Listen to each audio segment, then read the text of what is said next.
So did everybody catch that? Yes. Okay, I think I'm seeing 7 PRAC members. I see 5.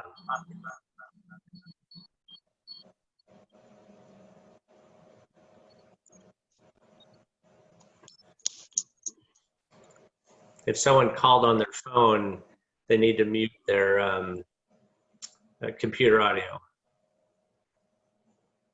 This is Brent. I did not call in on my phone. That's not me. Okay, yeah, I don't know if anyone did. Can people see me? I had problems with my settings earlier. I can see you with the red cap on. And you look good. Yeah. Nice. Okay, we've got extras on here. I want confirmation we have a quorum.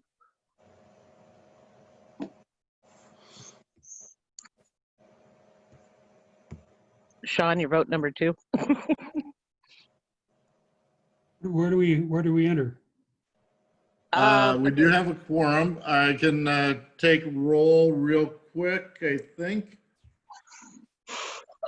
Okay, so Don, let me do the intro here. Sure.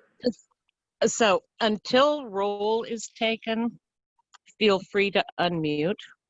Once roll is taken, please mute your microphone. Use the raise hand. I'm going to be following the participants, so I know the order in which people are speaking. Most of the agenda items will go to Dawn first for comment, after which I'll try to call on you in order to make your comments. If you make a motion or you second, please raise your hand to make the motion, state your name to make the minutes more clear. Same thing for the second. So basically, I won't be watching your lovely faces. I'm on my computer and my phone. You'll get the static face because I'm doing too many things at once. I don't know what I got. And I don't know how to raise my hand either. can you find your raise hand button? I tried to find it myself. This is why I use my phone. If you click on participants at the bottom of the screen, Yeah. you'll see raise hand in the box that pops up. Ah, there it is. Thanks. Okay, and I will be tracking participants through the meeting and try to keep track of whose hand goes up first. I may not be perfect. All right, so if everyone would please unmute. We are called to order. Don, can you please call a roll? I will. Brent Haverkamp. Here. Don Dackler. Here. Andy Crump. Here. Doug Neely. Here? Troy Bollinger. Here. Alicia Hammock. How do I do it? Derek Kugel. Here. And Jeff Sargent. And Karen Morey. Here. All right, if you would please now mute.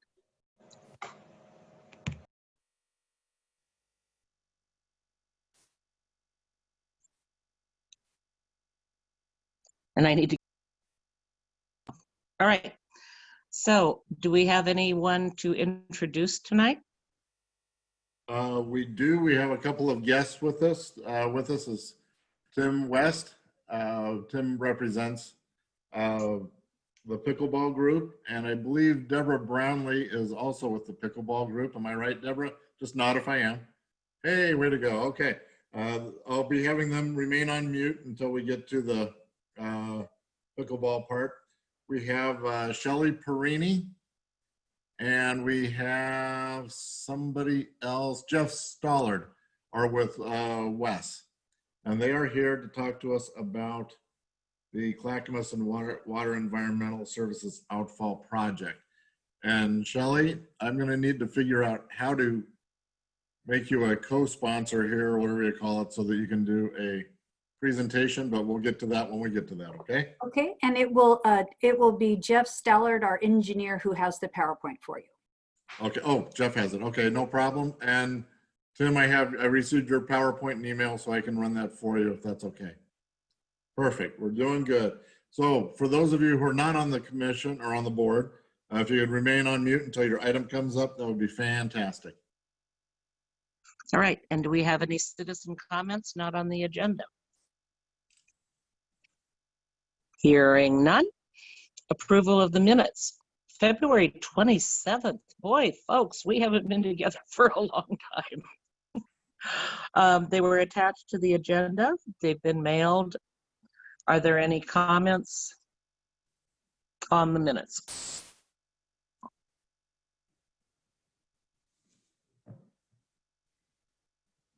Seeing no hands raised, minutes are approved as distributed. All right, general business. Clackamas Water Environmental Services. Dawn, please take over. Oh, I'm getting there, hang on. I'm gonna be a little slower than normal, not that I'm ever not slow. With us this evening, as I had mentioned, is Jeff Stallard and Shelley Perini. Shelley and Jeff represent Water Environmental Services. They came to us several months ago with a project that they wish to do. We're doing this a little bit backwards because of timing and having to get things on the ballot.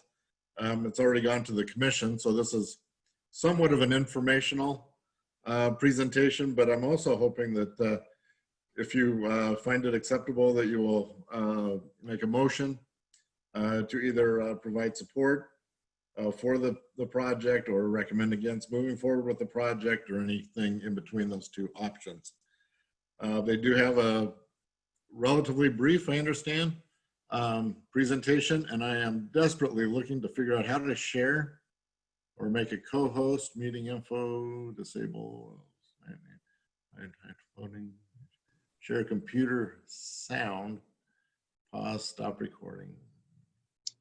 I think if you can see the videos there, when you hover over a person, there's 3 dots that appear in their screen. If you click on those 3 dots, I think there should be an option to make co-host. And I might be wrong about that, but that's what I recall when I've done it. Jeff, I'd like to congratulate you. You're now a co-host. So if I have to take a break, you're in charge. Actually, Karen's in charge. So let me share my screen. And here. And I'll go to slideshow. Can everybody see that? Yes. I see some nods. Thank you, Karen. Perfect. Shelley, would you like to kick us off? Sure. So first of all, we'd like to thank you for allowing us to be your guest this evening to provide an informational presentation on the Outfall project. And Karen, may I ask you a quick clarifying question? So one of the things I'm just wondering, normally when we give these presentations to groups like yourselves, people ask questions along the way. Is that allowed? I will be watching the hand raises. I would really prefer they wait till the end. That is absolutely okay. That's why I was asking for clarification. So we will zip through All right, this. so everybody make notes and I'll watch when your hands come up.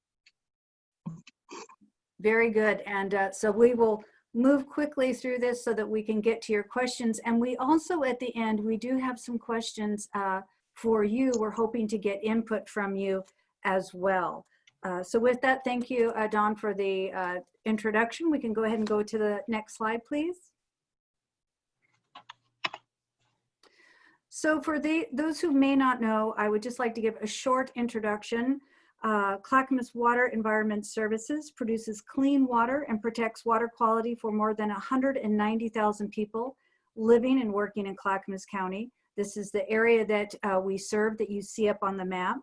WES operates and maintains 5 resource recovery facilities, 23 pumping stations, and more than 340 miles of pipes that carry sewage from your home to our treatment facilities where it is thoroughly cleaned and return to the Willamette River. We clean your water in Oregon City at our Tri-City plant. Next slide, please. So basically, this evening, the project review, which Jeff is going to go over in detail, I just wanted to cover a few highlights. The current outfall from the Tri-City Water Resource Recovery Facility was constructed in 1984 and is nearing its capacity during peak wet weather events. The proposed solution, Jeff is going to talk about this evening, the outfall would be large enough to provide capacity for decades to come. And in our planning notes, it looks at the year, I believe it's 2080, Jeff, it's indicated. And one of the questions that were asked during these meetings, so we just want to address it up in the front, that this outfall project is a component of our capital improvement plan. It's already been approved by the Board of County Commissioners, and we do have the full funding to build it. So the next slide, please. So the ballot measure that Don referred to, this is no surprise, and again, it is our apologies that we are coming here after it has already been referred. It was our objective to come to you first, because as you know, the Oregon City Charter requires voter approval for both the granting of the easements and construction of permanent structures unrelated to recreation on park property. This measure we're proposing would allow WES, your regional wastewater treatment provider, for the residents of the city to construct and obtain easements for an outfall pipeline underneath John Storm Park. So Jeff will explain those details for you. Jeff? Perfect. Thank you, Shelley. So as Shelley mentioned, our planning documents, we did a collection system master plan, which looked at our entire collection system and including our member cities to identify so we could project out what our flows would be to see what pipes we might need to increase in size and what flow we can expect to our plant. As part of that, that was identified that our outfall is nearing capacity, and our current capacity is about 78 million gallons per day is what we can convey to the Willamette River. And you might think that those planning would have thought about growth being the major driver for needing to increase in size, but actually what the major driver is for our increase in flows is our inflow and infiltration. And so these red basins you see here on this map are the 16 basins that were found during flow monitoring that were above and beyond what would typically be what would be typical for a collection system. And as you can see, it spans all of our member cities, Gladstone, Oregon City, Westland. And so we all have items that we need to get out there and make repairs to our collection system to reduce the I&I, which in turn allows us to build smaller infrastructure at the treatment plant where it's very expensive to build the treatment capacity to convey the flows. So the next two slides are really just a general graph to show what kind of impact this collection system rehabilitation can have. If we did not do anything to our collection system and continued to let it degrade over time, it obviously would get leakier and leakier. And by 2080, we would have to have a peak capacity at our treatment plant of 400 million gallons a day. Right now, as I mentioned, our peak capacity at the treatment plant is roughly 78 million gallons a day. So now if we all work together and fix the leaky spots in our system and address the I&I and reduce it down, we can manage our peaks much better, and we can get that down to about 180 million gallons a day. So that in turn allows our treatment plant capacity to be designed and built around treating 180 million gallons a day in lieu of 400, which is which was determined during that planning process as the most cost-effective way to handle the I&I for our district. So since the collection system master plan identified these flows to our plant and our outfall is nearing capacity, we kicked off immediately a project to do a routing study to get from our treatment plant out to the Willamette River. So a question we might get asked is really, why to the Willamette River and why not the Clackamas, which is right next to us, which is right next to our treatment plant. But DEQ does not allow any additional wastewater effluent pipes out to the Clackamas River, and that's due to the drinking water intakes that are pulled out of the Clackamas River. And so it's called the 3-basin rule. So the first step in the routing study was really to go out and look at the Willamette River and identify, where do we want to end our pipe? What's a good spot to end our pipe? So we did bathymetric surveys in the river. We did river bottom sampling to see what the river bottom was made of. And so what we're looking for our pipe is a very stable spot in the river, and a deep spot in the river is also very helpful. So that was, upon that analysis, it was identified that adjacent to the John Storm dock, there is a deep depression in the river that is the perfect spot along this stretch of river to put on a wastewater effluent pipe. So when we had our target in mind, we went back to the plant and worked over a few segments to figure out how we would get from the plant out to the river. And along the way, there was several stakeholders. So the Cove development was one that we wanted to coordinate with in case we needed to put our pipe along their property. So we had initial and early conversations with that developer.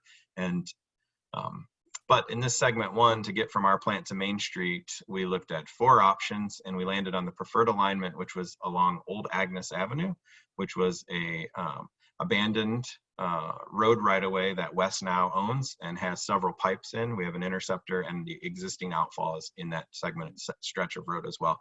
That was the most cost-effective and least impact to the community alignment for this stretch. So the next segment we looked at was really, how do we get from the roundabout out to adjacent to the John Storm boat ramp, boat dock, which is where we wanted to end in the river.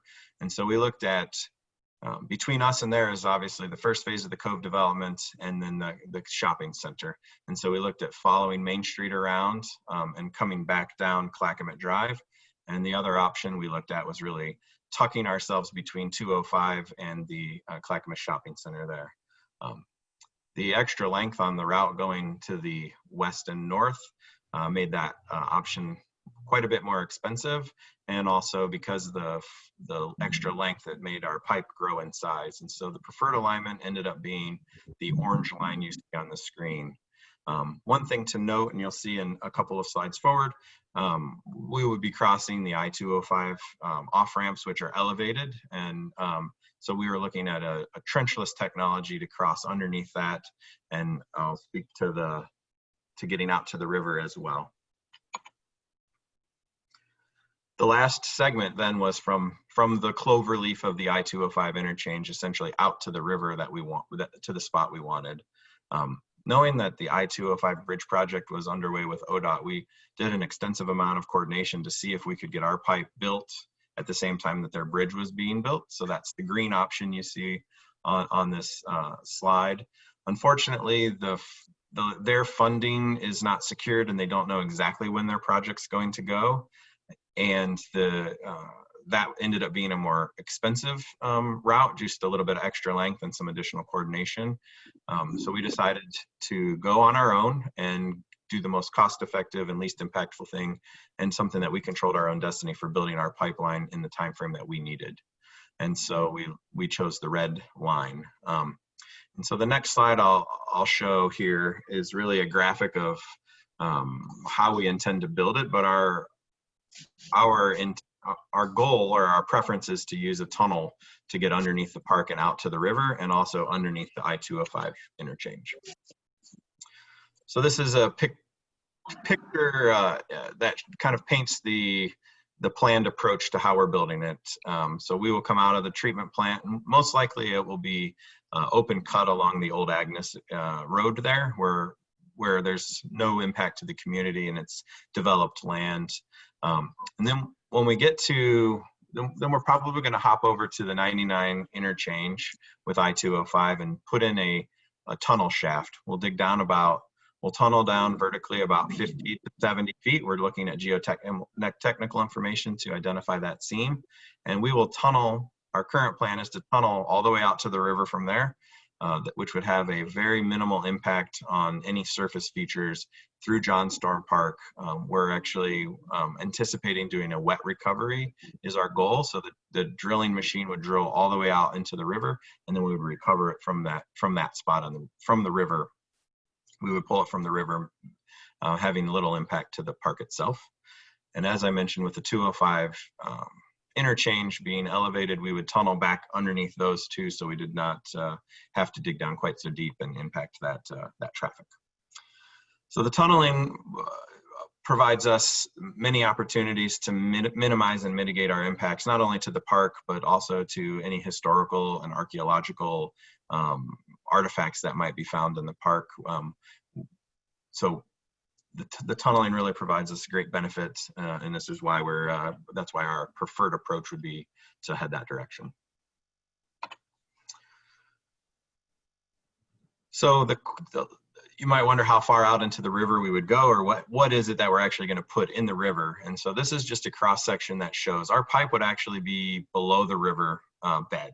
So it would be buried in the river bed. We would have about a diffuser, about 20 of these diffusers that stick up into the river. And as you can see, they stick up basically just up into the river. And that diffuser it's called a tide flex valve. And it's essentially, it's the consistency of a car tire. I mean, so a very thick, robust rubber material. And what it does is it creates a spray to help diffuse the wastewater effluent into the river. It helps with mixing and diffusion and dispersion out into the river. So you spread it over a long cross section of the river, so it blends in and mixes in very quickly. So these would be what would actually stick up in the river. And our existing outfall has several of these on it already. And so they're typical for outfalls, and there's not a known issue with fishing impacts or anything like that. I know this is a heavily fished part of the river. So I'll kind of talk about our next steps here. The green line on there is kind of stitched together what our proposed alignment would look like. And that gray line on there is our existing outfall. And I will note that we will keep our existing outfall. The combined capacity of the two pipes will give us our 2080 flows. But once we bring the new outfall online, that will act as our main outfall. It's in a better spot in the river for water quality within the river. And it would be, it has more diffusers, which all of those are better for the river and the water quality in the river. So the existing outfall would only really be brought online during a peak wet weather event, which is a peak rain event. And based on the projections, that wouldn't occur until 2040. And then even beyond that, it would happen a small number of times per year to bring that online moving past 2040. So our next steps, which we're in the process of doing right now, is collecting geotechnical data. That'll help us define that vertical corridor that we will put our pipe in, our tunnel out to the river.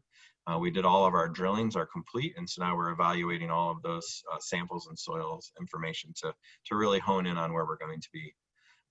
We are currently finalizing our size, which is right now thought to be a 90-inch diameter pipe, and it'll be built out of fiber reinforced plastic or fiberglass pipe. The permitting on this project will be a major effort. We're anticipating about a 2-year permit process. That's to get our permits in and get them applied for. We're anticipating more than 30 permits going from state, local, federal, Army Corps of Engineers. There's a slew of permits that we'll need to get and work through on that. And we're allowing about a 2-year window to get our permitting strategy, our permits in hand. And then the last thing for our next step is the Oregon City ballot measure on November 3rd, as Shelley mentioned. So because of the anticipated archaeological sites in the area along the Willamette River through this stretch, the commission had some questions on that, and so we developed kind of a slide here to walk through what our steps will be and where we are at. So right now we are in step number 1 there. So we are in the alternatives evaluation. We're wrapping that up here in February, and that's kicked off this kind of outreach because we have our alternatives. We've met with the Tribal Historic Preservation Office in Grand Ronde. And we've done our desktop survey and our site reconnaissance. And so our archaeologists that is part of our design team is preparing their recommendations report now. From there, once that recommendations report's put together, once we get approval to move forward on the project, the next step after that would be to refine our preferred route with the additional geotech information, and then go and apply for the actual formal permitting through SHPO, and follow the process after that. But as you can see, we're in the early phase of the project archaeologically and design-wise, and so there's a lot of work ahead of us. But this just outlines that we're being proactive, and we're working hard to make sure that we stay on top of and manage these archaeological risks associated with the project.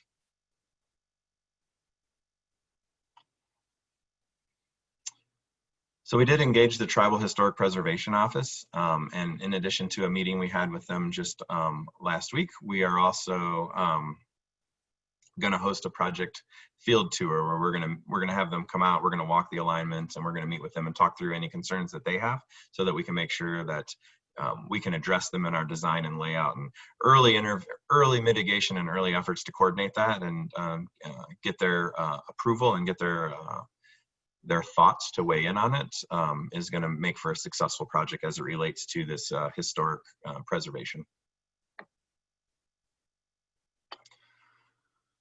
So one more slide on kind of a benefit. I mentioned this earlier, but not from a cold water standpoint. DEQ recently completed a cold water refuge study on the lower Willamette, and not surprising, the Clackamas River is the biggest cold water refuge. And cold water refuge is really providing migrating fish a place to stop and pause on their migration in a colder water.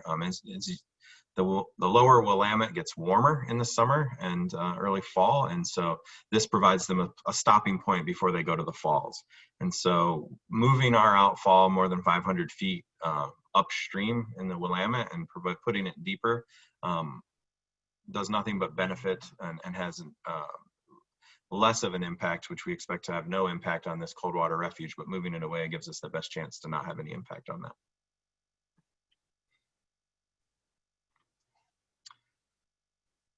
So last slide here, I'll turn this over to Shelley, and she can bring us home on this.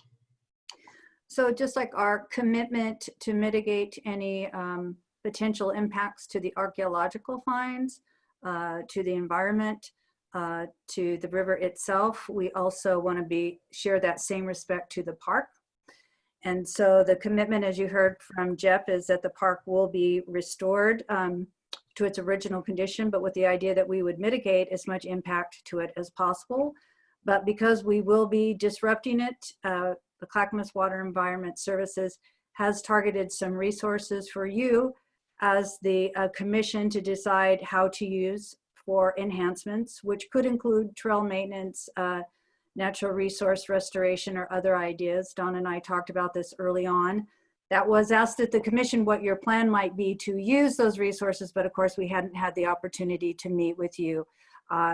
It's not something you have to decide this evening. It's really just something for you to know that we're committed. I believe we've targeted $200,000 that would be given to the Parks District to use as they see fit in this area. It doesn't have to be on John Storm Park literally, but the intention was in the area for you to be able to use.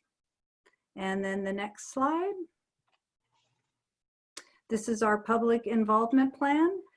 We always like to ask people that we meet with. I know Doug Neely, thank you very much. We met with Doug earlier under the lens of the Greater Oregon City Watershed Council, and he gave us some good ideas for groups that we should be connecting with, and we would look to your advice too, who else we should be talking to.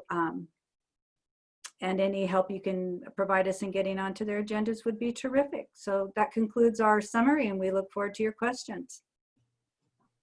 Okay, this is Karen. I have a technical question, Don. Yes. It shows Alicia's joined the meeting, but she hasn't activated her audio. Do you need to accept her, or is that a problem on her end? Hang on just a second. Alicia, can you hear us? And can you unmute yourself if you can?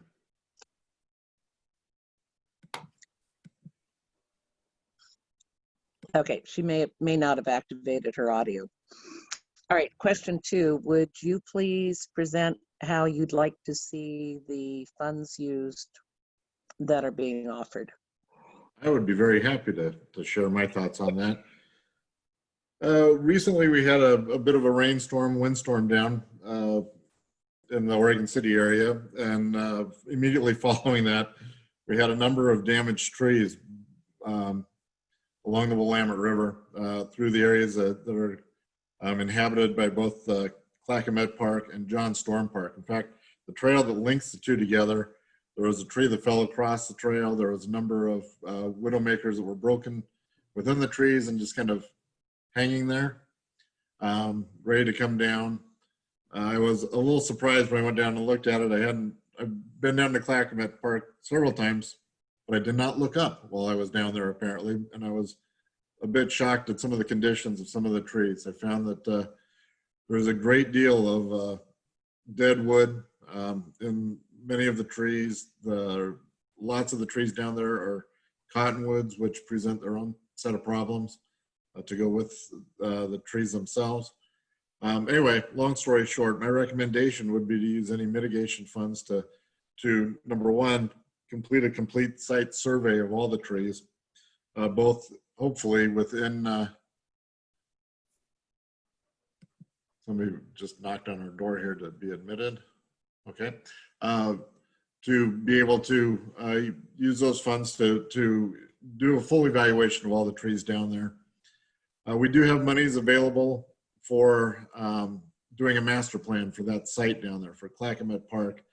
My suggestion would be to take any monies left over from tree mitigation and use that monies to help with the master planning of that area down there. It only makes sense to take a look at the all more Willamette River frontage, including John Storm Park and Clackamas Park as a whole unit as opposed to separate units of it. So I would suggest that when it comes time to do that master plan, you look at evaluating everything from the tribal properties north up to the Clackamas River and around the corner all the way up to the 205 bridge, or maybe even beyond that if at all possible. I think that would provide a good comprehensive plan for the entire riverfront, be able to do everything as a single unit as opposed to kind of piecemeal and have more of a cohesive long-range plan for that area. Hopefully that plan, if we could combine some of the funds along with the monies that we already have budgeted for that plan, we should have sufficient amounts of resources to be able to accomplish that. That's my recommendation.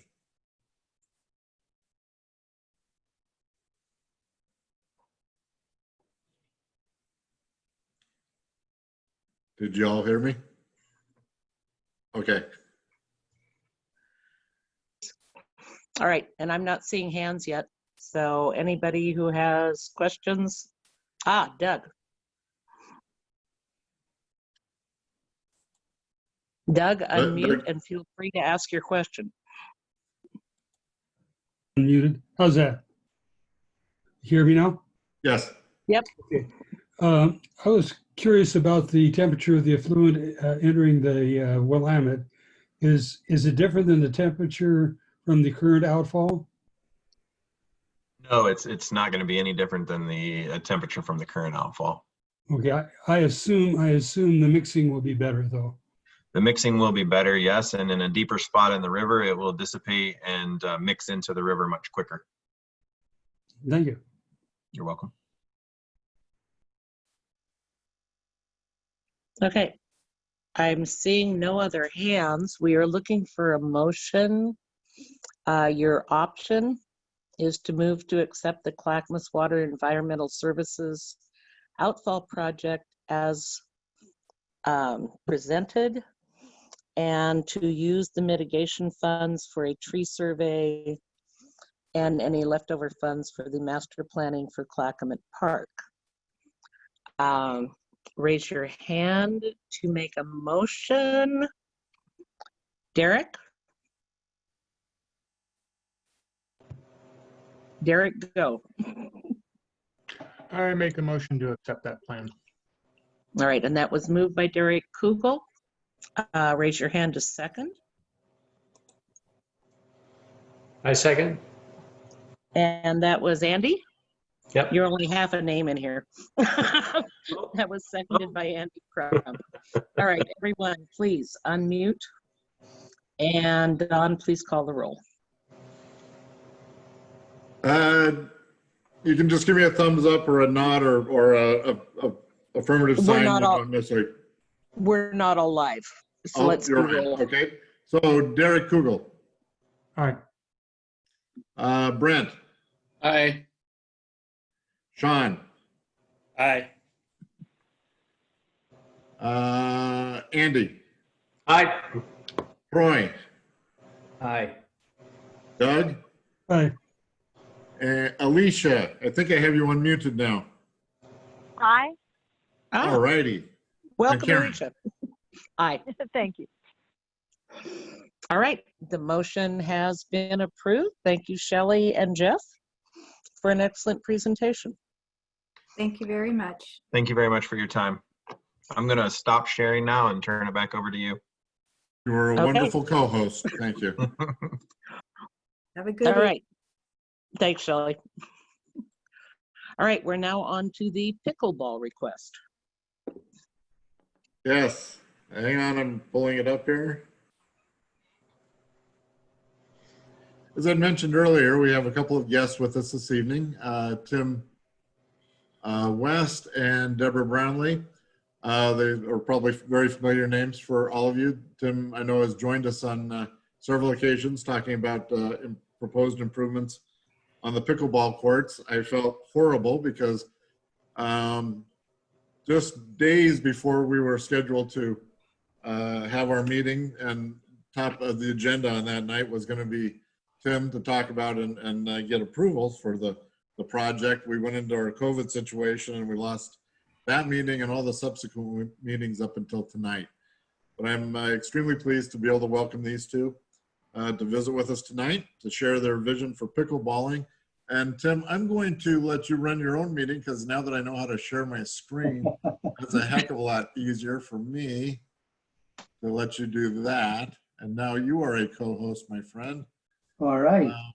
So this evening, at the conclusion, staff has prepared a couple of options. One is a motion to approve the proposed improvements for the pickleball courts at Hillendale pickleball courts, and the other would be to deny the improvements of the pickleball courts. Staff recommends the approval of this action. All right. Thank you very much, Don. I really appreciate it. And thanks, Karen, for inviting us to your Zoom meeting. The Oregon City Pickleball Club, or Hillendale, has really worked hard in making Hillendale like one of the, or in fact, the best pickleball court in the Portland area. We've got 8 dedicated courts, which is at least 2 more than the next bigger size courts that are out there. And we're out to make it the best court that it can be. Our club is really involved in helping clean up this place, or the court itself.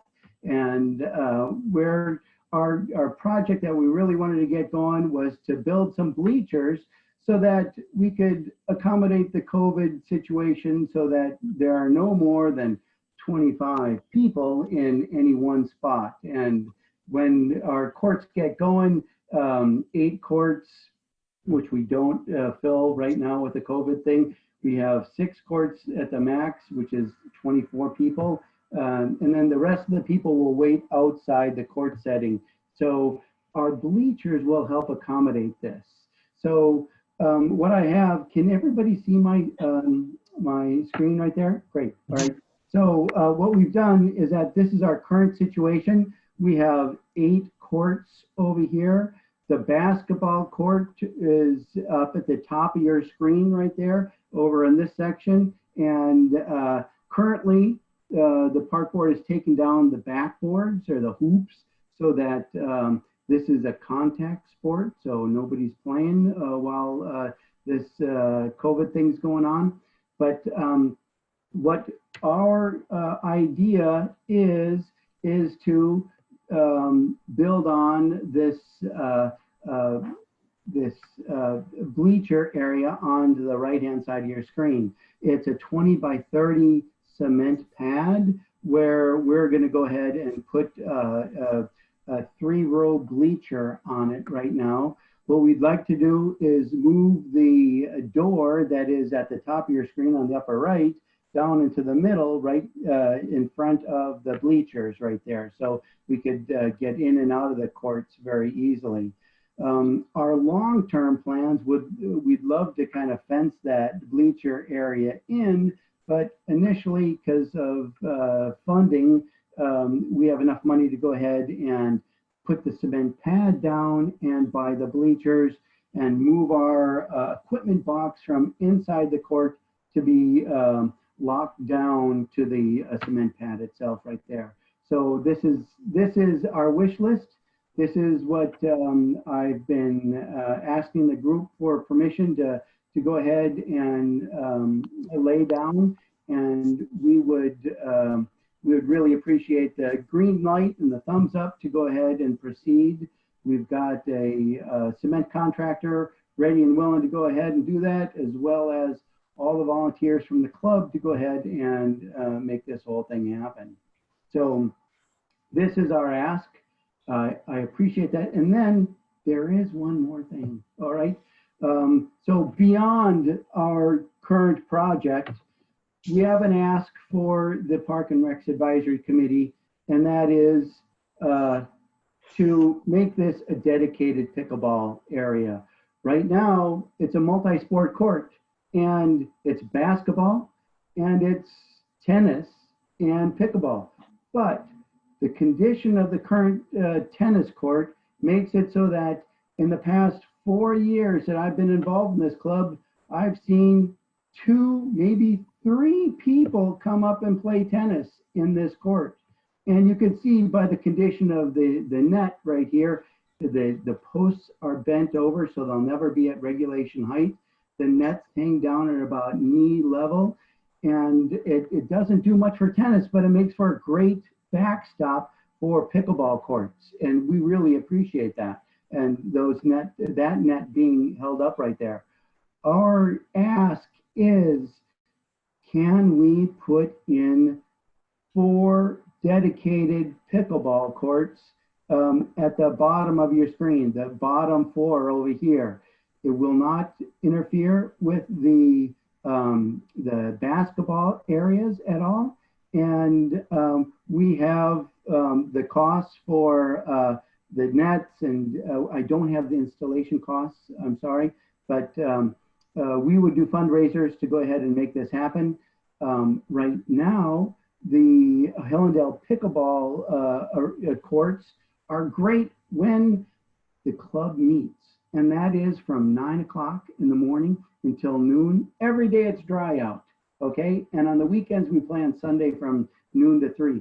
The thing is that if we're not there, there are no nets for anybody to play on. We have beautiful courts that are drawn onto the lines or onto the court itself, but no nets. And we lock those away for club play right there. But if we have permanent nets, we can go ahead and make this a site where people could enjoy this whole area while we're not in session, and that it could address the larger Oregon City and beyond, really a regional attendance to make this happen. So that's my second ask. So really, the first ask is for the bleachers and the cement pad right there, permission to go ahead and utilize our funds. We're going to pay for this. And the second ask is, can we go ahead and put in those permanent pickleball nets and see if we can go ahead and make this dedicated pickleball area something that can be utilized whenever it's dry out, really, so people could use it. All right. So that's what I'm presenting. Deborah, do you have anything that you would like to add right there? Yes, thank you. I wanted to go ahead and present some information to the PrAC committee at large that pickleball is the fastest growing sport not only in the nation, but in the world at this point. You have got clubs and tournaments, when we're not in this COVID situation, occurring in Germany, in France. You've got a network of players in the Metro Portland area that have joined in with the larger Vancouver, Washington area, and players are traveling anywhere from 45 to an hour travel time one way to get to our Portland metro area courts. And on Sundays, we see players traveling from Vancouver, from Longview, from Bend, coming to Oregon City to take advantage of the scenic layout of the Hillendale Park, but also to take advantage of the level of play and skills that we offer in the Oregon City area. Some of our players, one of the things that we like to promote is inclusivity. We are working on creating an opportunity for the youth of our community to go ahead and bring them into this sport, because as everyone knows, that's what makes the difference. That's what grows that sport, is bringing the children in, giving them an opportunity that when the club is not necessarily using the facility, the nets are already there. All the kids have to do is come with a paddle. And we have programs at the national level, as we can request that they donate paddles or have user paddles. We can create an opportunity for schools to come out and have leagues. We have children as young as 12 years old at the national level playing professional pickleball sports. And we've got one of the best basketball programs here in Oregon City. And I think we can go ahead and replicate something like that here with pickleball, with the youth, with our growing working class, and then our retirees. So it is a sport that goes ahead and addresses the community wide. And I just think. Go ahead. Okay. Tim? Yes. And Deborah, thank you. Tim, you threw a left hook in there, but we'll deal with it. The first question, first of all, can you explain the funding your group has received that will cover all the costs of this, the bleachers and the cement pad? Yes. So we've got a $6,000 grant from the tourism grant. I forget the Metro, name. I believe. Metro, thank you. No, it's not Metro. It is, yeah, it is Metro. It's a $6,000 grant from Metro. And the rest comes from the Hillendale Pickleball fundraisers and membership fees. We charge $20 a year or $2 for a drop-in fee to play with the club. And what that does is it pays for the temporary nets that we have there, all sorts of balls that we have to play with, and these balls break and the nets break, and that's how we keep things up and nice and neat and supplied for everybody to show up. Okay, and Don, can you explain the staff view on the cement pad and the bleachers? From our perspective, putting the bleachers on a cement pad is kind of a win-win situation for us. It does two things primarily. The first is it makes just the general cleaning a whole lot easier. We could take a blower underneath that, blow them out very quickly. If it's a liquid spill, we could take a hose to it and wash it off real quickly. But really the biggest advantage to it is it reduces the amount of pesticides that we would be needing to use in that area to keep it clean and to keep it maintained. So it saves us both maintenance money and reduces our pesticide needs. Okay, so limiting this to the bleachers and the cement pad. I have Troy up first. Troy? You're muted, Troy. There we go. You said limiting this to what, Karen? You want me to limit this to just the pad? To the bleachers and the cement pad for now.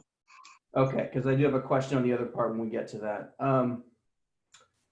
So just so I understand, Tim, the bleachers and the cement pad, I think you said this, but just so I understand, this portion, 100%, you guys have raised the money, this is your expense.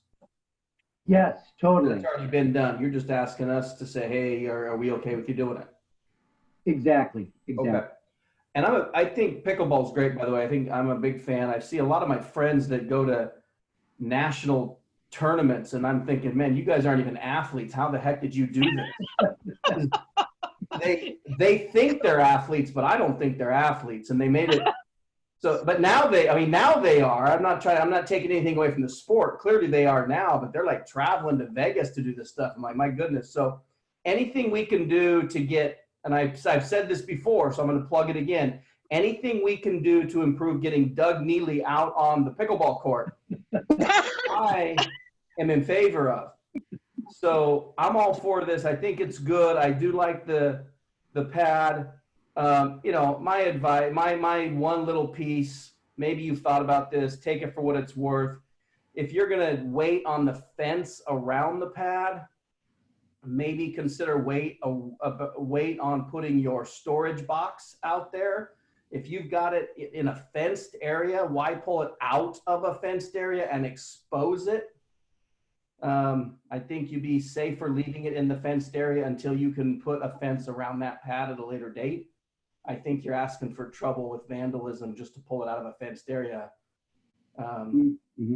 Maybe wait on that piece since you're not going to fence the pad yet, but I just think you're asking for trouble. But I'm not telling you how to do your job and your project, but I'm all in favor of it. I think it's a great idea.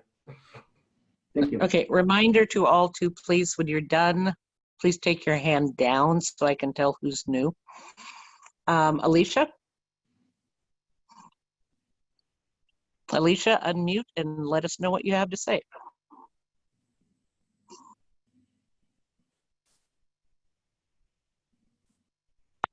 Okay. You in? All right, Andy, your hand is still up. Is that from before or on this one?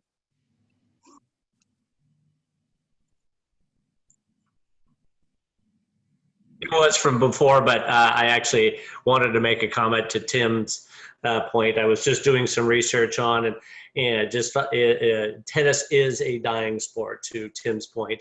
I've run around that park all the time, and I've played tennis there once in the 28 years I've lived here. But I'm personally very excited by this project. So I really like the idea of the bleachers and whatnot. So I haven't played pickleball for years, but I didn't even know you guys had a club here, so I may come and join you one of these days. So. Sunny. Okay, Sean. I just wanted to take a moment and say I was in the first PrAC meeting when the pickleball group came and presented their desires to PrAC. And over the years, we often hear requests of PrAC for various things in our park, but nobody has come through more than the pickleball group. Every single thing they've offered to do for us or requested from us, they've been right there for it. So my personal opinion is I'd just about support anything they would request. And I agree that I never see tennis players there. My daughter and I do play tennis, but we go up to the high school where there's plenty of courts and they're always empty. Okay, Doug.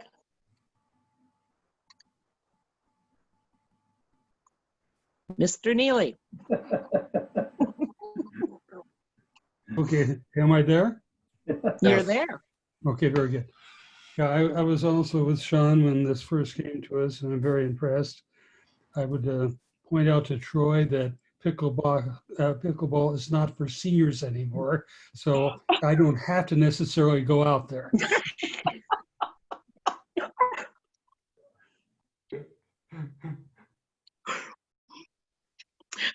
Sorry to Doug, I forgot to unmute. Okay, if you have spoken, please take your hand down or confuse me terribly. We're looking for a motion to approve the pickleball proposition as presented, funded by their organization, and agreed to by our Parks Department. Karen? Sean, that looks like a new hand. Karen? Uh-huh. Before we do that, I want to clarify something. Tim, I don't recall having discussions about eliminating uses out there for basketball. And it kind of sounded to me like you proposed that you would be eliminating basketball, or you would not be doing that. No. What happened with this COVID thing is that John Waverly said and looked at what Gov Brown said, is that basketball is a contact sport, which is not allowed during these times, these COVID times.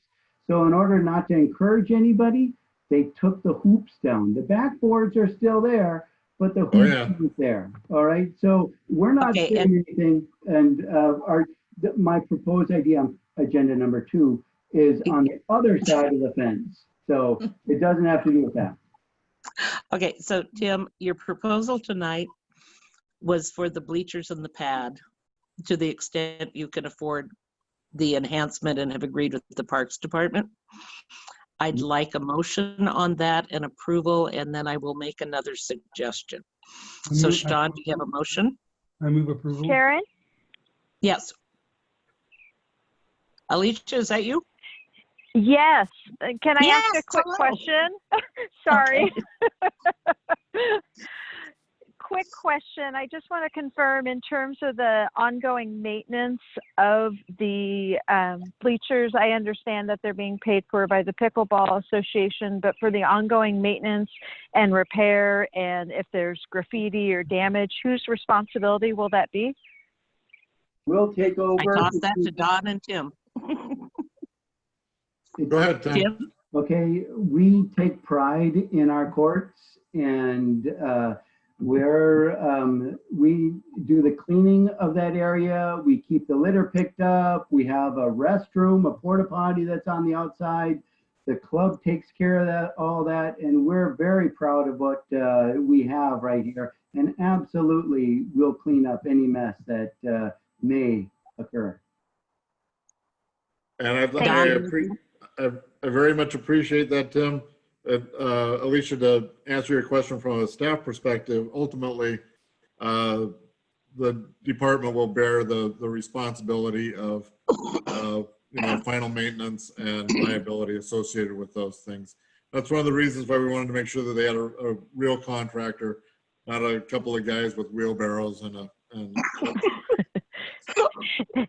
Then can I ask a second question? Yes. Then another question with that, then how much damage do the other bleachers, I know I've sat in the bleachers at Hillendale Park for baseball games in the past. Do those incur much damage and much cost? I'm going to defer that to Denise Conrad because I don't know. In the time I've been here, I haven't had to go out and see any damage to those bleachers. Denise, can you weigh in on that? To my knowledge, we haven't had that much damage. Occasionally we'll get something, but it's not, I wouldn't say it's frequent, but we definitely have occasional damage to any of our bleachers in any of our parks. With that said, I would strongly urge the department to look at establishing a policy where when you add new bleachers or replace bleachers, or when you get the opportunity to retrofit bleachers, always put them on a cement pad or even an asphalt pad. Cement will last a lot longer, but even an asphalt pad. Reduce your maintenance where you can, and definitely reduce your pesticides where you can. Okay, Doug, did you have an additional comment? No. Okay, Sean, were you ready to make a motion? Yes, I was just going to make a motion to go along with approving everything they've requested in relationship to the bleachers and the concrete pad, etc. All right, so Sean Dackler has moved. Raise your hand to second. Or take your hand down and quit confusing me. All right, Alicia, would you like to second? Oh, Andy. I'll second that. I approve. Andy Crump seconded that motion. And Don, I'm sorry, we're going to have to do roll call again. Oh, not a problem. I'm prepared Everybody for it this time. unmute. Can I ask for clarification first? Troy. Just for clarification, the motion is only the pad and the bleachers, not Correct. everything, right? Correct. Okay. Was that a yes, Troy? Can't hear you. Is that, I'm sorry, are you? Oh, I'm calling roll. Oh, calling roll, yes. Calling roll, yes. Okay. Derek, Yes. Andy, Yes. Doug, Yes. Brent, An enthusiastic yes. Alicia, Yes. and Sean, Yes. and Karen. Yes. All right, now for the second half. I don't think we're ready for a motion because this really wasn't a presentation. But I'd like to hear from people on how you feel about making this a dedicated pickleball court. I see Alicia and Doug's hands still up. Do either of you have something to add? Well, not. No. I do Okay, have Doug? something. It has nothing to do with this, but there was a request for lighting, and I don't know what the status of that was. The earlier request. Tim, you want to answer that? Yes. Originally, that's something that we wanted to do so that there was some evening play. And we did want to go for this, but it was a project that was going to cost over $25,000. It was closer to $50,000. And we didn't have the funds to support that, and it got shot down. So we decided to go for a grant that would cover like virtually everything that we needed with a little help from our club, and that was the bleachers. So we're trying to get what we can get, and that's our incremental improvement right here. Okay, Sean? I would just in general say I would be in favor of reducing tennis capacity for the potential increase in pickleball capacity in the city. Troy?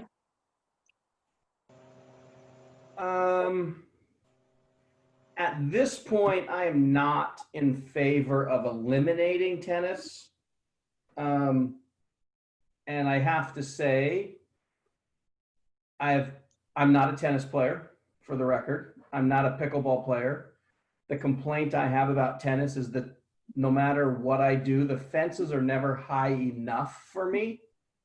I tend to just get it over the top no matter what. So that's the level of my play. But the reason I say that, as far as not eliminating, and again, I say this because I don't think we're really voting on this tonight because it wasn't really an agenda item that we were prepared to vote on, but I don't think there's enough information for this discussion as far as what the citizens may want and what's right for our community at this point. I'm just not in favor of eliminating a lot of things. Now, if you ask me if we need, 85 horseshoe pits in one park, that's a different discussion. But to have 0 tennis courts, I don't think I'm not ready to say yes to that. Okay, Brent?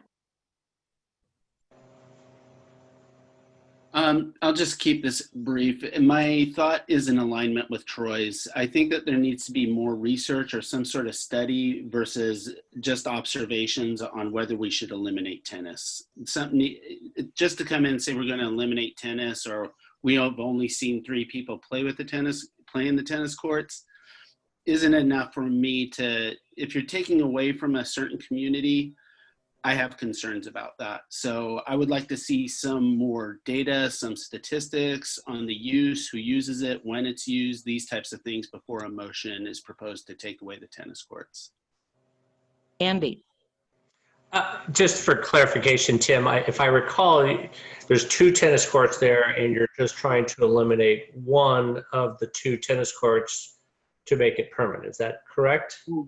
There's 1 tennis court there. All right. Okay. So if you look at the area right here, at the bottom of your screen is the tennis court right there. All right.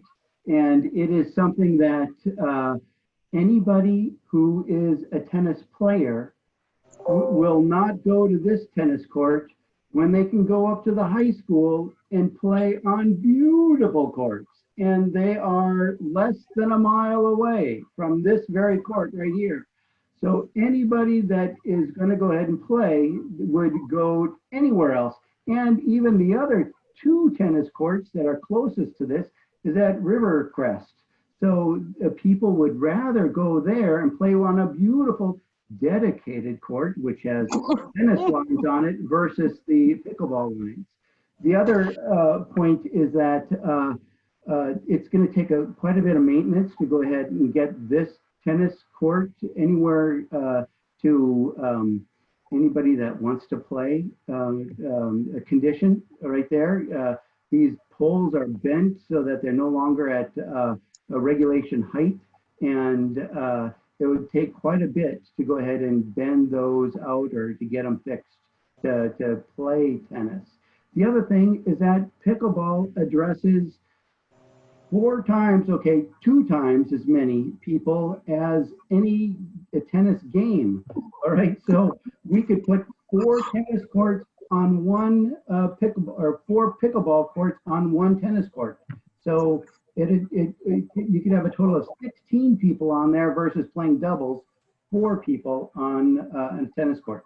So okay, Tim, dear, let me get a few more inputs. Brent.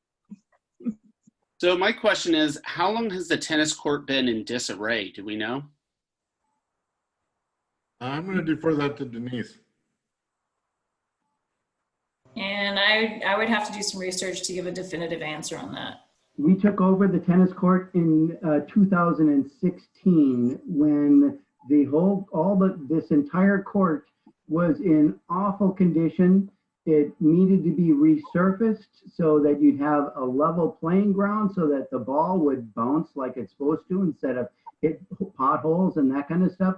So this whole court was resurfaced, and then it was repainted and then put the pickleball lines on it. This was 2016. So Tim, if I can just interject here, actually, we just had our 5-year anniversary last week. So the pickleball club has been in existence for 5 years now.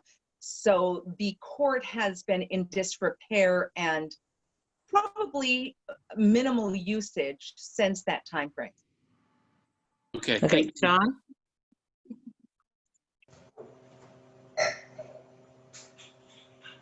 Muted, Sean. One thing to remember when this group came to PRAC and asked to use this court, the primary reason was because this court wasn't used at all for tennis. It was in bad shape. Nobody intended to use it. Nobody in the neighborhood used it. Nobody since then has come from the neighborhood wanting to use it. The history is the pickleball group first came to PRAC actually wanting to go to Rivercrest to use that tennis court, which was a perfect court, beautiful surface, had just been painted. And the parks director at the time basically told them, no way, we just put a bunch of money into that. You can have this piece of junk court. And the key is to look at what they've done with it to this point. Okay, so the chair is going to declare, we seem to have a 50-50 split. Tim and Deborah, I think you have a wonderful idea.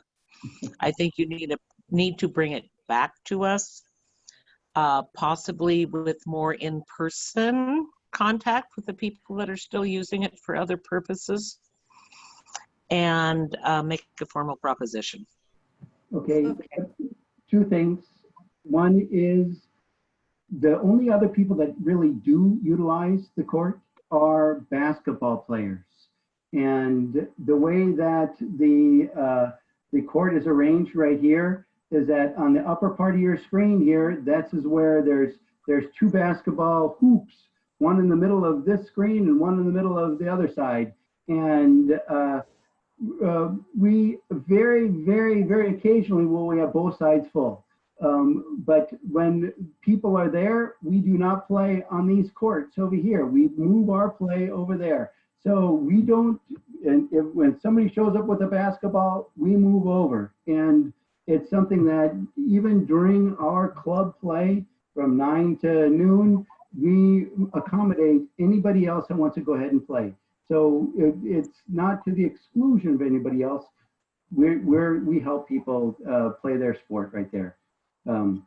Tennis, on the other hand, we just don't see anybody show up. And we would be more than happy to accommodate with numbers and scientific studies, but there aren't any studies, and it's very difficult to go ahead and get numbers on a court where nobody shows up to ask questions, okay? Or when it's a mother and her daughter that come over there and they want to hit a ball around, they usually use a backboard on the east side over here, and we accommodate them too. All right. If I can Alicia, just, I apologize. If I may, who is I? Deborah? Deborah. Okay. I'm sorry, thank you. I just wanted to put in there that I personally am a former tennis player. And one of the things that pickleball has brought is a transition of, and dare I say, I'm part of the baby boomer crowd, that I cannot play tennis at the level I might want to play when I was in my 20s, 30s, even 40s. And so what pickleball has done is it's taken some of these tennis players that grew up playing, just around the clock every day of the week, and they're transitioning to pickleball. And so what you're seeing a transition of people who are retired, and then they're bringing their children out to the court, and they're bringing their grandchildren to the court. And that's what you're seeing is as Tim has indicated, you can get more people, instead of on one court, 4 tennis players, you can actually get 16 pickleball players of multi-generation on the same court and enjoy either a recreational play or a high competitive play. I believe that our U.S. Pickleball Association will have some numbers we can provide you with as far as a transition from tennis to pickleball. I don't know, and Tim may be able to address this during the daytime, whether or not, and he's correct, how would we get you viable numbers for courts that from our view are not being used? But we can certainly do the research and come back and present this in a more structured means. And I will say that at this point, this was not something that was on the agenda, has not had a staff report. I have many friends that are avid pickleball players. They haven't convinced me yet. But I think this needs to be presented as its own agenda item with a little more time to vet. So Tim, thank you for presenting this. Thank you very much. And I would say, hopefully now that at least we're back Zoom meeting, and soon hopefully we'll be back meeting in person, this is something to bring back to PrAC in the future. Mm-hmm.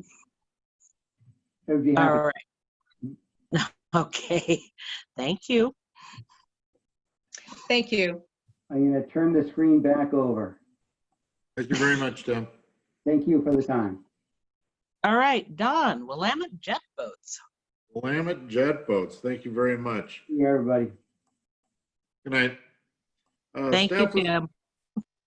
Staff was approached a couple of weeks ago from the owners of Willamette Jet Boat Tours. They're the ones that are housed up at the OMSI facility. They have a dock up there. They do a number of tours up and down the Willamette River. One of the more popular ones is the Willamette Falls tour. They go down, they show the locks, they show the falls, so on and so forth. Do a few spins further downstream from Oregon City, and then return their people there. That tour is approximately an hour in duration. I had the opportunity to do it, I think it was 2 summers ago, and it was a lot of fun. Had a great time, great value. With the advent of the COVID situation in Multnomah County that was not in phase 1 at the time, they were prompted to come to us and request the ability to use John Storm Dock. We spent some time talking to them. We spent some time speaking with the Marine Board, one of the questions that we had for them was, we don't really have a good sense of what to charge in the event that we were to allow it to happen. They had said that they pay $2,500 for the season at OMSI and would be willing to pay us that amount.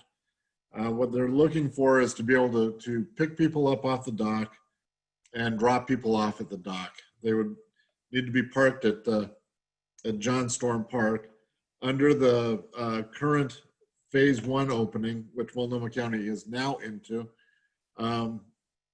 They would have a limitation of 25 people on their boat to allow for social distancing. They would continue to do that level of 25 people. They requested the ability also to have a couple of signs, a couple of A-frame signs, one on the dock itself, one up in the park itself to direct people. One of the things that we talked about was whether they would need a kiosk or an ability to, sell tickets or whatever. They said they would do it all prearranged. And they would do some on-boat sales where people would get on the boat and pay the captain as they came aboard. Some of the concerns that we raised, if you choose to want to move forward with this would need to go to the commission, by the way, for their approval also. But one of staff's recommendations, or all of staff's recommendations, would be to require Willamette jet boats to seek alternate parking, possibly with the hotel across the street. Currently, we have about 28 spaces down there that are available. That would be able to accommodate one boat ride of 25 people with spaces left over. However, if they were to, their proposal is to pick up and drop off on the hour every hour, which basically puts 2 boatloads of people in the same space at the same time. So you have a kind of a stacking problem with the parking lot, and it would not accommodate that amount of people. So we're suggesting that they look at some alternative parking options, and one of those would be to work an arrangement with the hotel. We'd also require the jet boat folks to name the city as additionally insured on their insurance policy. We would require them to secure a business license for Oregon City, as they would be conducting business within Oregon City. We would require them to secure sign permits through the city planning department prior to the placement of any of the A-frame signs or any other signage that they're requesting in the park. We would ask them to be responsible for all their trash that they generate by their operation, which I would suspect will be pretty minimal. We would restrict their dock usage to the 60 feet of dock space that the city actually paid for. That was not paid for by the Marine Board. It's highlighted in, if you go down there and you look at the railing, the tie-up railing, you'll see it painted in yellow, that area. We would also require that they not interfere with any of the allowed uses on the dock by citizens outside of that 60 foot of dock space, and that they would abide by all applicable Coast Guard, Marine Board, or city rules and regulations established for the Willamette River and John Storm Park. Those would be the conditions that we would recommend if you want to move forward with this. Again, the next stop for this would be to the commission.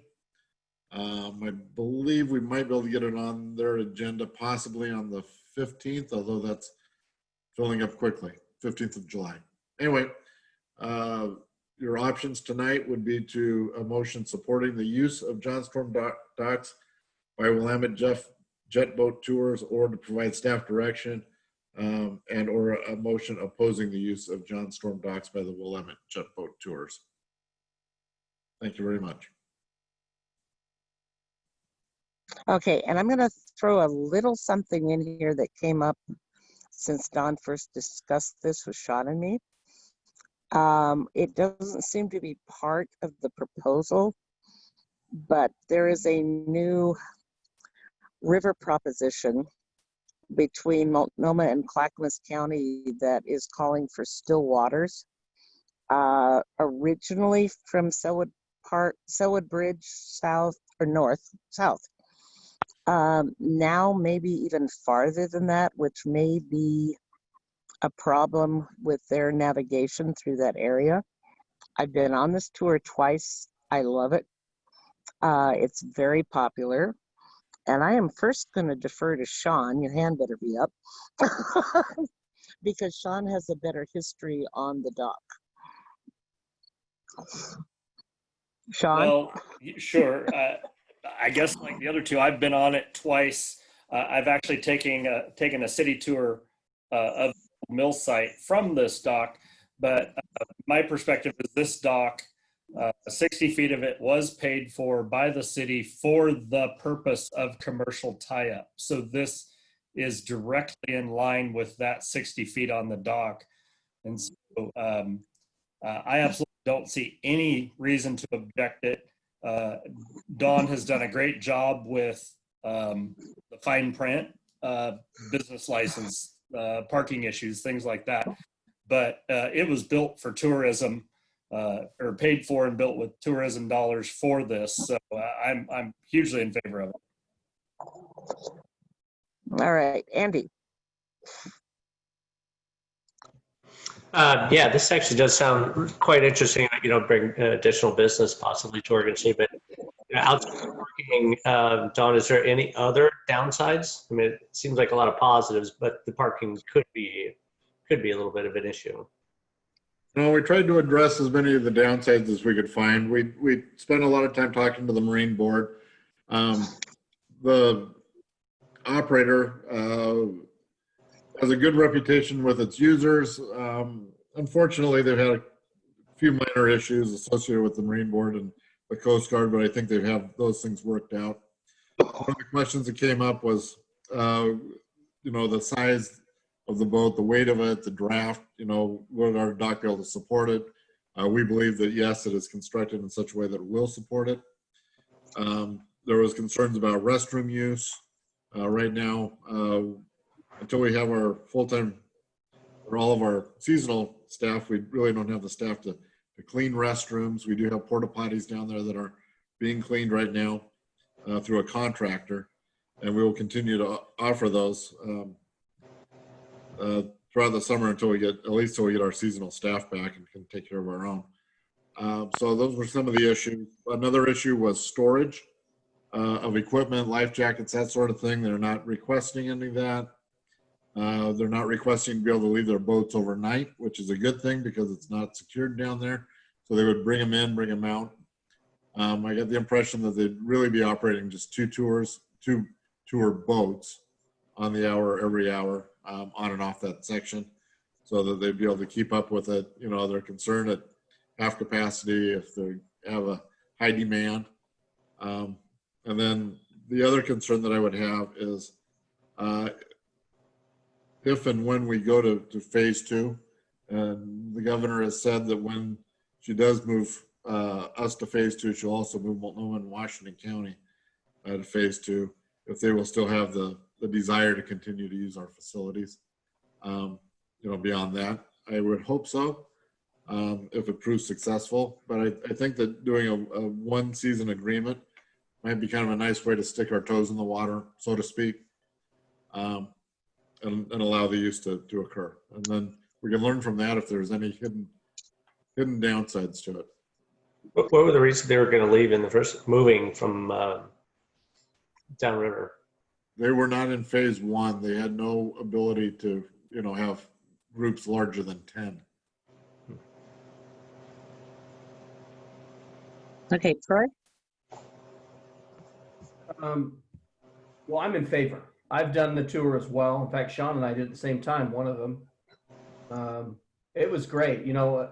Along with just going up and down the river, at least on ours, I don't know if it's normal on all of them, but they tell a little bit about it. They take you up into the falls. They talk about a little, I guess you'd call a little bit of, it's a little educational, talk to you about some of the stuff that's going on. So it's more than just getting wet and going up and down the river. So I'm in favor of it. I think it's great. It's another attraction for the river in Oregon City. When it comes to things like this, Dawn, they need us more than we need them right now. We do need them as far as the attraction, but there's nothing wrong with an agreement like this. You say getting our toes wet, there's nothing wrong with a little bit one-sided on this, to where we get the option of making this a 2-year deal if we want it a 2-year deal. I mean, we can write, you know, granted, they have to agree to it, but there's nothing wrong with, in some of these negotiations, saying, hey, if we want to make it a 2-year deal at the end of this year, we get it, and see if they'll accept that. And if we don't, then we can release them at the end of the season. And they can say yes or no. And that means that we get it next year. And they don't have the same option. So they can't just leave us, but we can leave them. And so that means we don't commit to 2, but they can.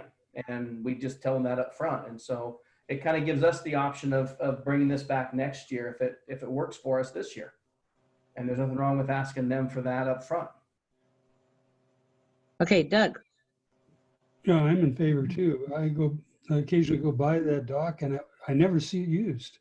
And I think any opportunity we have to see that commercial dock used we're ahead on. And yeah, I'm in favor as well. All right, Derek? Derek? I'm not familiar with them. Are they running that stretch of the river right now from where they're at? From OMSI, they go from OMSI to Willamette Falls. So they go through the stretch that is going to be supposedly wake-free if that ever passes. So they are going through there. And so I don't have any problem with them being there going, you know, they're there already. It's just a matter of access.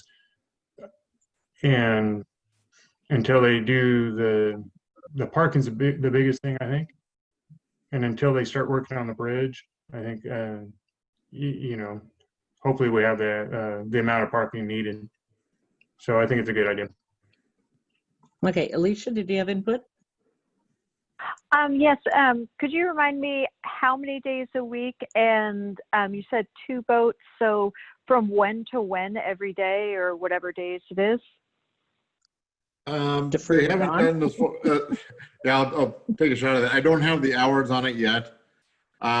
They basically their season would start almost immediately and go till the weather turns really nasty. So sometime in the mid to later part of October is when they typically go.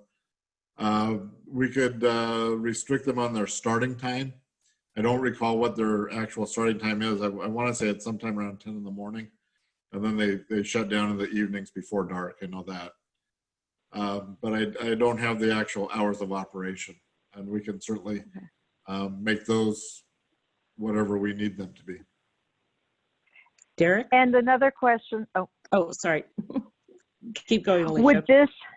Would this have any, I'm a kayaker and kayak that stretch and know what the impact of, as a kayaker, how the boats impact going down. So with Starcraft Marina and with the kayak shop that operates out of there, with the boats starting from John Storm Park, will that impact and create wake that could affect, what is that, Starcraft Landing and the kayak shop there?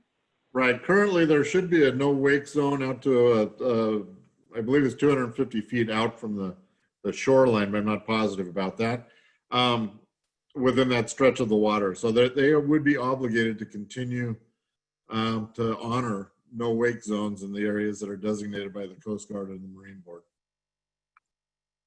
So theoretically, it should have very minimal impact. All right, every 3 hands came up at once, so I'm going in the order of my screen. Derek.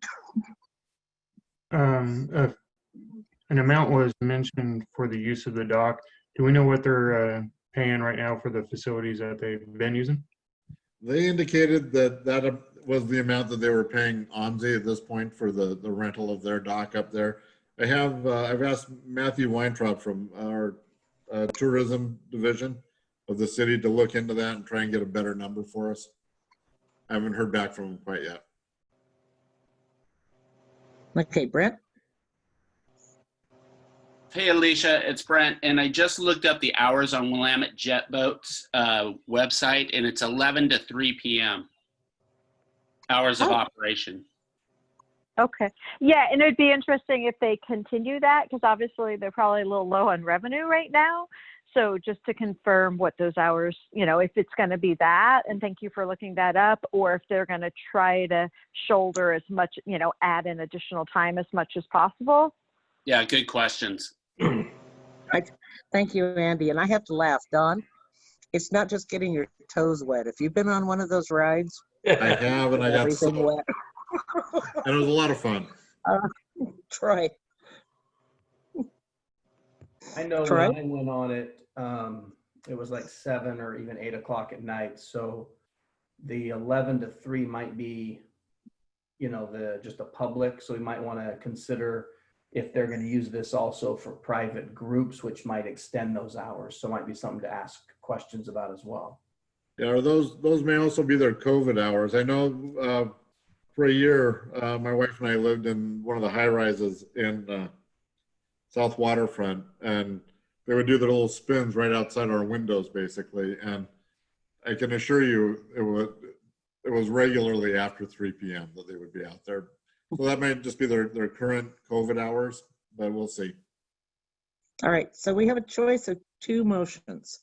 One, to approve the request to or recommend the request to the commission with the restrictions listed by Don, or to reject the request. I'm looking for a motion. Sean. I make a motion to endorse the request with the stipulations that Don has made. And that was from Sean Dackler. Second. Troy? Second. Troy Bollinger seconded. Don, back to roll call. Everybody off mute. Alicia. Yes. Doug. Yes. Brent. Yes. Sean. Yes. Derek. Yes. Troy. Yes, for sure. Andy. Yes. And Karen. Yes. Motion. All right. Any member reports? Okay, I have a tiny one. I had to brag to Don today. I've been working for several years with the cemetery on improving the Veterans Memorial area. And last week at the enhancement grants, we got $25,000 toward improving the Veterans Memorial area. You'll be seeing more in the future about fundraising. And we were the second highest rated request out of 12 requests. So I'm rather excited, and staff did a wonderful job. Any others? Sean?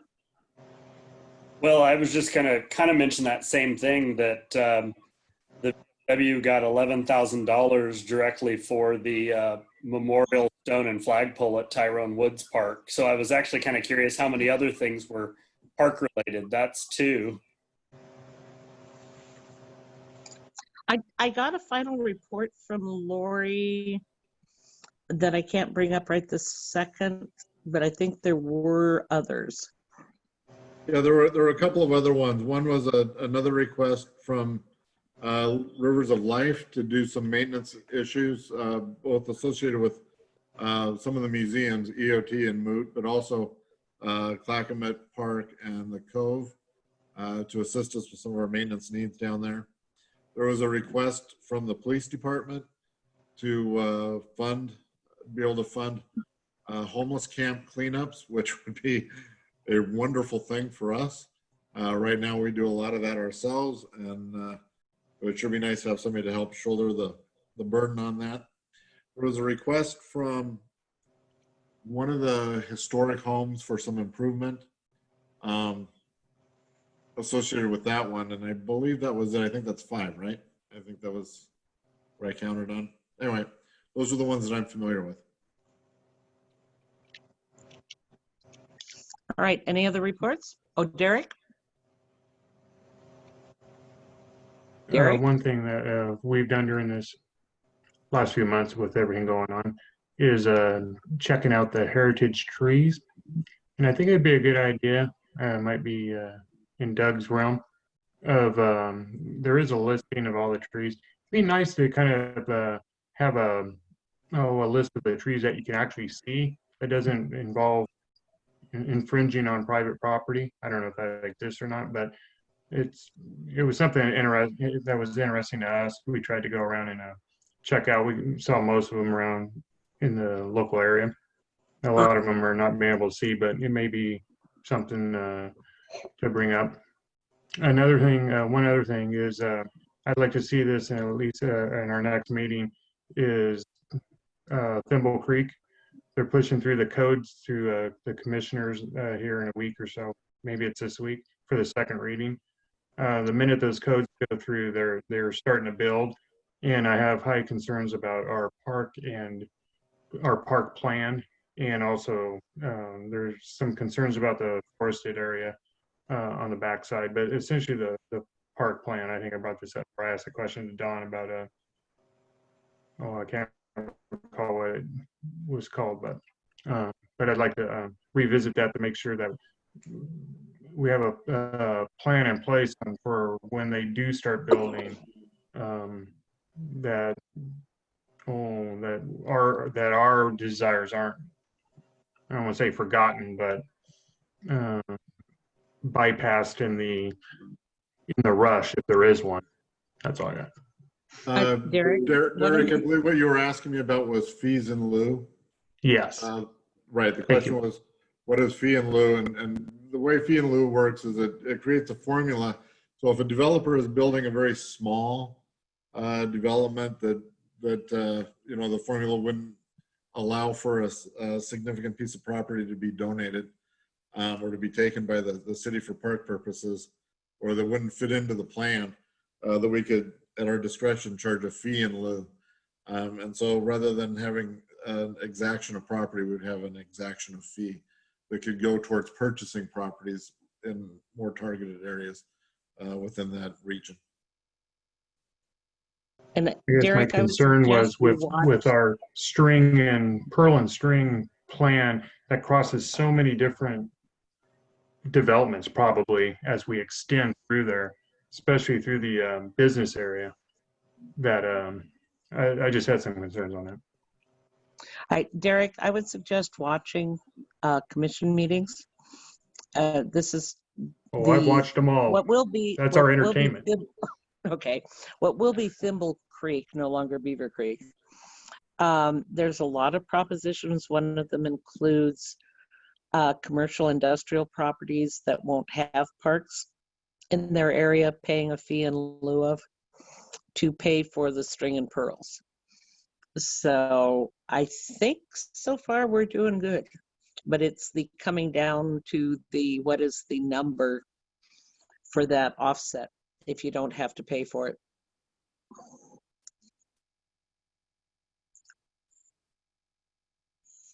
All right, so we are down to, and I'm going 3 different directions. I think Doug was trying to talk. Doug? Unmute, Doug. Am I there? Hello, Can you Doug. hear me? I can hear you, dear. Okay. I haven't been able to find my hand raised. What I wanted to say, we've had several individuals that have sent through the Natural Resource Committee recommendations for heritage trees in parks, and several of those have gone through. But there's no reason the parks, this committee could not actually propose heritage trees and send it into the Natural Resource Committee. Well, and I'll also say that Dee Dee, who is the prime mover behind the trees at the moment, has identified several trees at the cemetery, the sequoias, as well as other trees that I'm helping her create the recommendations for. Yeah. Okay, any other member reports? I have one. Yes. I can't raise my hand. I see you, dear. There's during this COVID period when we haven't had meetings, there's been a meeting of the City Commission where they're discussing the where they are discussing the upper yard of the Public Works. There's been one already, and there's one tonight, tomorrow night, and it's going to be discussed at the very end of their commission meeting.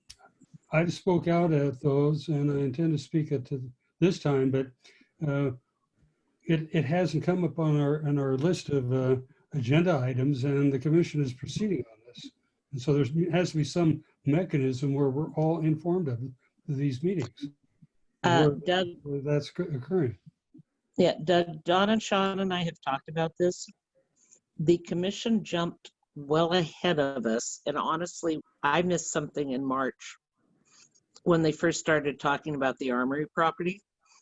The Armory property has not come back to the city yet, which according to the contract between the state and the city, the Armory property should revert to the city when it's no longer used as an armory. And we had never heard a report from Public Works. My recommendation is that we watch the meeting tomorrow night. The city commission can't take any action this fast, but let's see where they're going. And I had asked Dawn to make clear that the city commission understands that this needs to come before PRAC, before any final decision. Anyone else?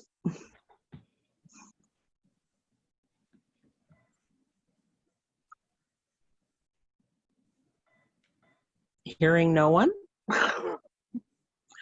On to staff reports, Oregon Governor's Phase 2 reopening. Thank you very much. You know, if you would have asked me about a week and a half ago how confident I was that we'd be moving into Phase 2 right away, I would have said, I'm very confident we'll move into Phase 2. Unfortunately, given the situations that are going around, not just around the country, but within our own county and our neighboring counties, in fact, all of Oregon, at the rate that we're going up in our counts of COVID-19, I fear that it may be a while before we move from Phase 1 into Phase 2. When we do move into Phase 2, we will be working off the governor's guidelines, which will allow us to start allowing more activities going on within the parks. We heard earlier about basketball. Basketball is not included in Phase 2, so that won't be allowed to move forward at that point in time. However, baseball and softball games will be allowed to move forward. I have, with certain restrictions, allowed the local youth groups to practice as long as they stay within under 25 person limits, limit contact between individuals, remain socially distanced.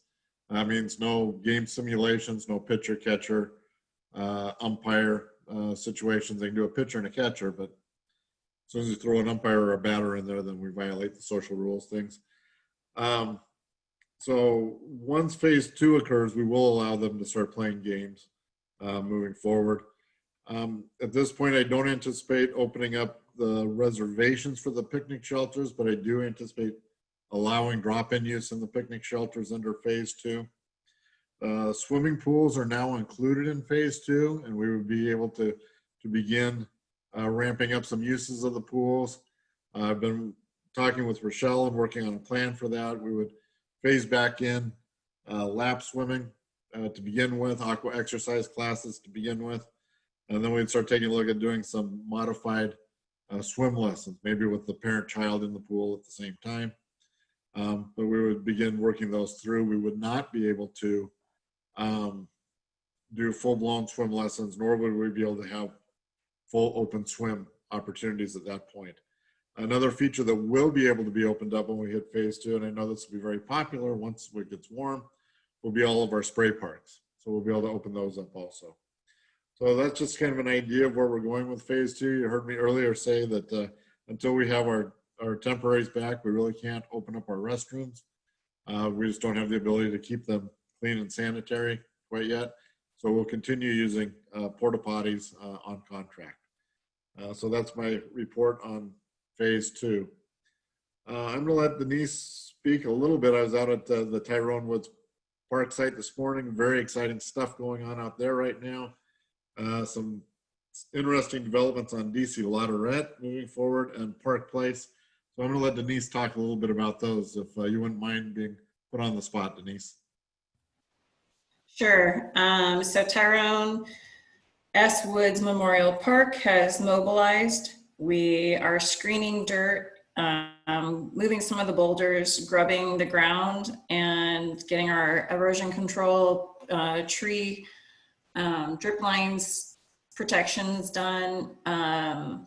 So far, everything's moving very good. We've gotten through a lot of our long lead submittals, which would be our restroom and our shelter. So those have gone through. And so I think we're in a process of moving forward. There are some items that have come up through engineering that are extending some of our timelines. So as of this morning in discussions with our schedule, we're moving our timeline for completion out into February. So that's kind of the short gist of where we're at with Tyrone S. Woods. I know that Sean and DJ Ruger from the VFW, we met on site to discuss the donations and make sure we were all on this to what's happening with the memorial site. So I think everything is going on well with that. We did receive a bench donation from Bob McGee, and he's donating 9 concrete benches to the project. So that's Tyrone S. Woods. Lotterette Park, we put the bids advertisement out. We had 5 participating contractors show up for our non-mandatory pre-bid meeting on site at Lotterette Park on Friday. Our bid opening day will be July 7th, and we're currently on the agenda for July 17th, or excuse me, July 15th with the commission.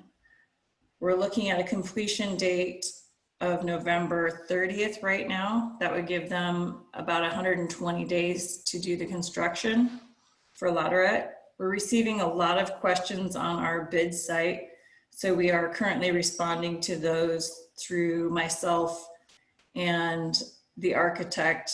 Lisa Reskovich, the city manager's assistant, has been stellar in helping us through this process of being remote and doing the bid site information. She's been fantastic and just an amazing help. And then for Park Place Playground, our guys went out there. They were able to demolition the playground and site prep it. We are currently on the schedule for just after July 4th for installation. So if nothing changes on our schedule, we're hoping to start that somewhere around, I think, the 7th. I think phase 2, but oh, go ahead. Nope, go ahead. I was going to say, I just wanted to point out one thing that I forgot to say. Phase 2, I believe, does include being able to play on playgrounds. Okay, and I have a hand from Brent. Yep, and I just wanted to comment on the Park Place. Since I live in the neighborhood, one of the things I've done during the pandemic was I got a dog, so I take him up there for daily walks. And when the crew was up there deconstructing the existing equipment that was up there, there were literally families watching them. And I asked them, do you know what's going on? They just said, yes, we're getting new playground equipment and we're so excited. So there are a lot of families that are waiting for this equipment that's going in. They're really excited. Excellent. All right, Don, you want to address future agenda items and the fact that we, at some point, will have a new parks director. Sorry to lose you. Yeah, well, I'm sorry to be lost. But I did want to spend a moment kind of addressing that topic and the future agenda items topic. Many of you should have all received an email from Tony. Not if you got an email from Tony talking about, okay, I'll refer to the candidate as the prospective candidate. I can't really say his name out loud because there's been no agreements at this point yet. My understanding is that the prospective candidate has gone through the background checks. Everything looks positive. There's still some reference checking going on, and then there'll be some negotiating that will need to happen prior to the person coming on board. I do anticipate or hope to have that person on board before your next meeting, which, you know, isn't that long from now. It's about 3 weeks or so, give or take. As far as my timeline goes, I'm hoping to be able to have some overlap between the two of us so that we can spend some time talking through some different issues and getting to know each other and allowing me to help him kind of become familiar with Oregon City a little bit and learn about staff and all the things that we're accomplishing along with you folks. So I'm very excited about that. We have not updated our future agenda items list since back in February. I do want to say that rather than doing it now, I think what I would recommend is that you wait till the new person comes on board, spend some time going over all those items and adding a few more items to those. The one big glaring one that really needs to be added to this is what has been known as the deferred maintenance list. I think it's important that we, you know, call it what it is, which is really more of a deferred projects list. The vast majority of things on there are simply projects that were either unfunded or unachievable at the time given staff requirements. One of the things I'm also doing is putting together a final report for Tony, and one of the components of that report is going to be just my own observational opinions of regarding Oregon City Parks and Rec, and just to kind of share with you a little bit. You know, there's two types of resources that you're short on, and the first one is the obvious one, which is money, but the second one is the number of staff. And so it's very difficult to have a long list of to-dos when you don't have enough staff to actually to do all those to-dos. So I guess my one caution with all these future agenda items is really take a look at those, and when you guys do evaluate them and put them on, you know, the dates that you're going to have discussions on those, do it from the perspective of what can be reasonably accomplished by staff to make sure that they're getting you a good product, a good usable product for your discussion purposes. So that's what I'd like to kind of conclude myself with. And with that, I'd be happy to entertain any other questions that the committee may have. Well, and I'm going to give myself a pat on the back. If you subscribe to the Senior Center newsletter, I did an article on quarantine and epidemics in Oregon City. In 1918, for 3 weeks, the city shut down theaters, schools, all public gatherings, and the only reason they lifted the quarantine was because of Armistice Day and the holidays upcoming, which might hurt the merchants. By the end of December, we had 3 times the number of influenza cases that we'd had earlier. So I want to thank Governor Brown and everybody who has said, wear a mask, isolate, no large gatherings. And I want everybody to unmute their mic, because I don't know where we will be next month when we meet. But I want a round of applause for Dawn, who has done a fantastic job for us. Thank you. Thank you. Thank you very much. Thank you, Dawn. All right, so I'm getting back to my participants. I see no new hands. Anybody have anything to add? Seeing no hands, ladies and gentlemen, this meeting is adjourned.